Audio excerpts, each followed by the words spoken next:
So we know that invertebrates are the animals that do not have the backbone. Those animals that do not contain the backbone, these animals are known as the invertebrates. For example, you can see here the starfish and the jellyfish, as they do not contain the backbone. So we can say that these are the examples of invertebrates.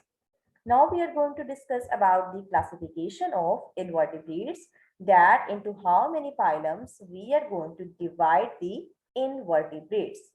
So the very first phylum is the phylum Coelenterata, and the phylum Coelenterata is about the animals like jellyfish.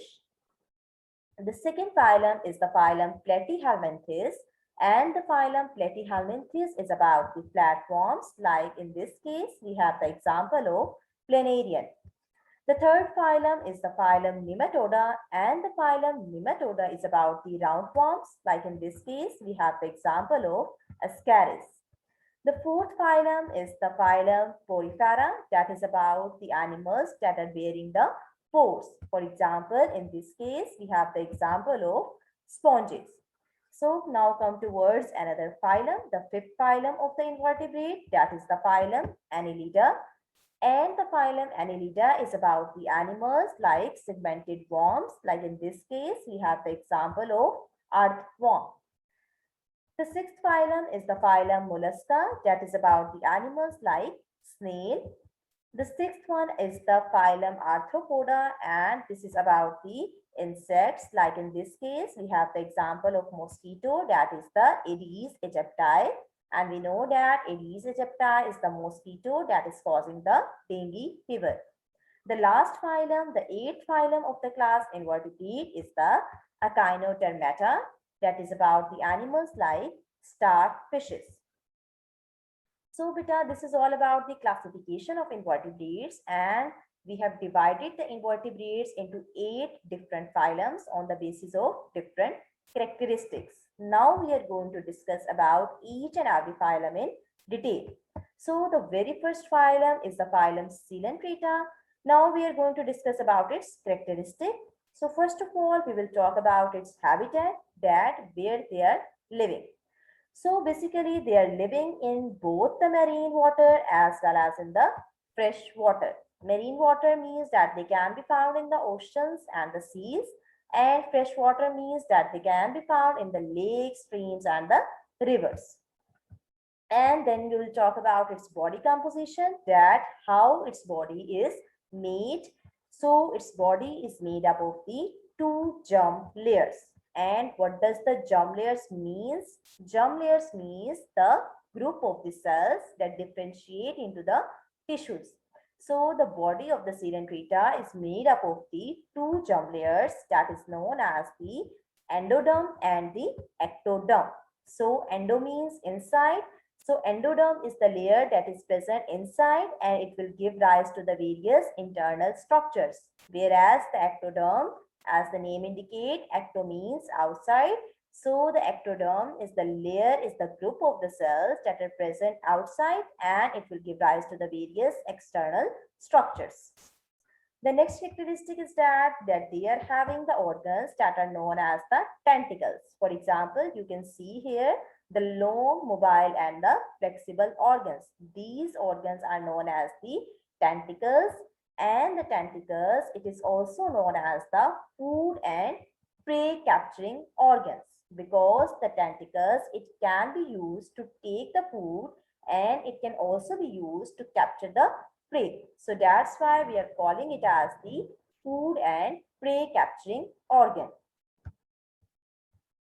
And now we'll talk about its digestive cavity, that how many openings does the digestive cavity has.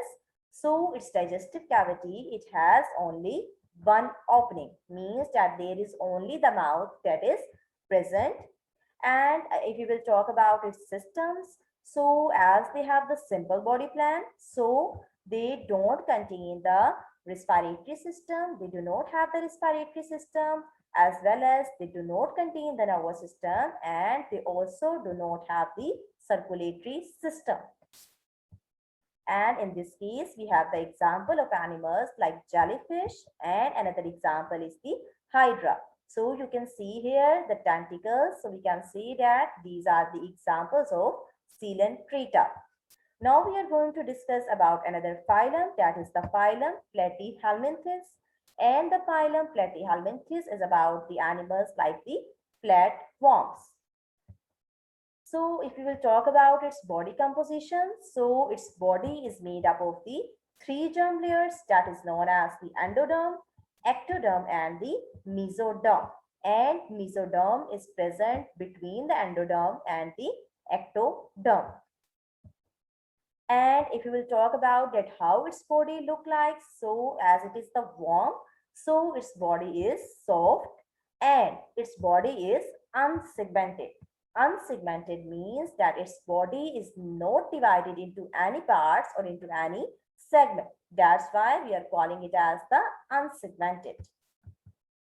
And if we will talk about its digestive cavity, so its digestive cavity, it only has one opening. One opening means that there is only the mouth that is present and there is no anus.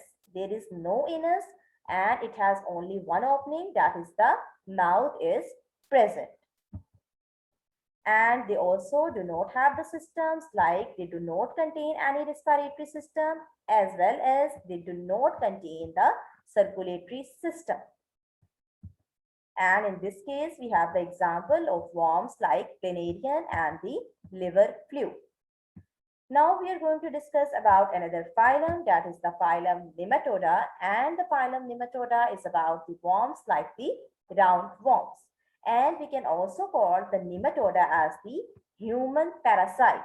Human parasite means that these are the worms that are present inside the humans, in which they are taking the food and they are taking the shelter from the human, but in return it is causing the diseases relating to the humans.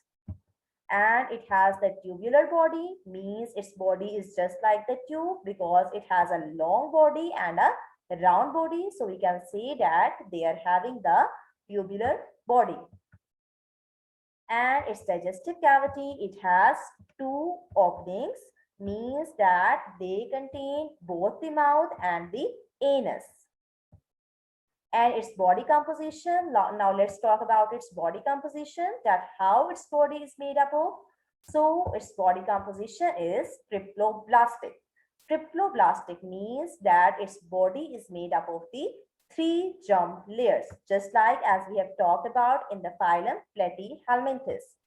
And these three germ layers are known as the endoderm, ectoderm, and the mesoderm. And in this case, we have the example of roundworm like Ascaris, that is the intestinal parasite, means that Ascaris is present in the intestine of the human. And the fourth phylum is the phylum Annelida. And the phylum Annelida is about the different kinds of worms. Like in this case, we have the segmented worms. And it has a segmented body, means that its body is divided into the different segments or into the different parts. And now let's talk about its habitat, means that where they are living. So they are the free living organisms, means that they are existing independently and they can be found in the soil. So we can see that their habitat is the soil. And they are having the closed circulatory system. Closed circulatory system means that they are having the system, the circulatory system, in which the blood, it will flows in an enclosed blood vessels like arteries and veins. So that's why we are calling it as that they are having the closed circulatory system. They are having the heart that pumps the blood, and then this blood, it will flow in an enclosed blood vessels like arteries and veins. And now we'll talk about its respiration, that how they are taking in air, how they are taking in oxygen. So they are taking in oxygen with the help of the skin, because their skin is moist and they can absorb the oxygen from the environment. And their alimentary canal means its digestive cavity. So its digestive cavity, it has the two opening, means that there is the mouth as well as there is the anus. And in this case, we have the examples of different segmented worms like Nereis. We have the example of leech and we have the example of earthworm. This is all about the phylum Annelida. Now we are discussing about the phylum Porifera. So beta, as the name indicates, Porifera. So the phylum Porifera is about the pore-bearing animal.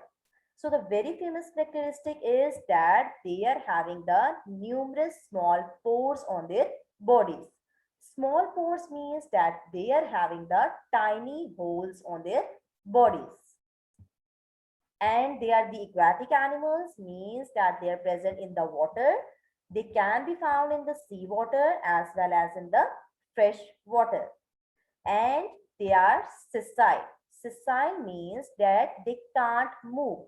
They don't have the ability to move. So that's why we are calling them as the sessile. And their skeleton, it is made up of the silica, and we know that silica is the mineral that is made up of the silicon and oxygen. And in the phylum Porifera, we have the example of animals like sponges. Because of its sponge-like appearance, we can calling it as the sponges. And we have another example like cycon. This is all about the phylum Porifera. Now we are discussing about the next phylum, that is the phylum Mollusca. So the phylum Mollusca is about the various kinds of animals like mollusks and snails, and their body is enclosed in a coiled shell, means that their body is having the shell that is just like the coil, and they are having the muscular foot, means that their foot is made up of the muscles, so that's why that enables them to move. And their head is having the organ that is known as the tentacles. The head has the two tentacles, and these tentacles, they are having the eyes. The eyes are present on the tentacles, and the tentacles that are the long, flexible and the mobile organs, it is present on the head. And in this case, we have the example of animals like octopus, like snail, like unio, and the slug. And in this case, you can see here the tentacles, and on these tentacles, we have the eyes. The next phylum is the phylum Echinodermata. Now let's talk about the echinodermatans. So they can be found in the oceans, means that they are present in the marine environment as they are the marine animals, and they are having the tube feet. They are having the tube feet that is present on the ventral side. For example, beta, you can see here in the case of starfish. In the case of starfish, you can see here the feet is just like the tubes, and it is present on the ventral side, means that it is present on the lower side of the body of the animal. So that's why we are saying them as they are present in the ventral side. And their body is having the spines, means that their body is having the hard needle-like structure. For example, you can see here in the case of sea urchin that its body is covered with the hard and needle-like structures that is known as the spines. And now we are going to discuss about our last phylum, that is the phylum Arthropoda. So the phylum Arthropoda is including the major group of the insects, means that it includes all the type of the insects like crabs, spiders, scorpions, and the different types of the insects. And its body is having the three parts, means that its body is divided into the three parts.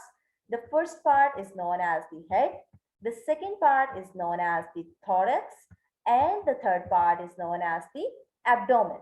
So the thorax is present between the head and the abdomen.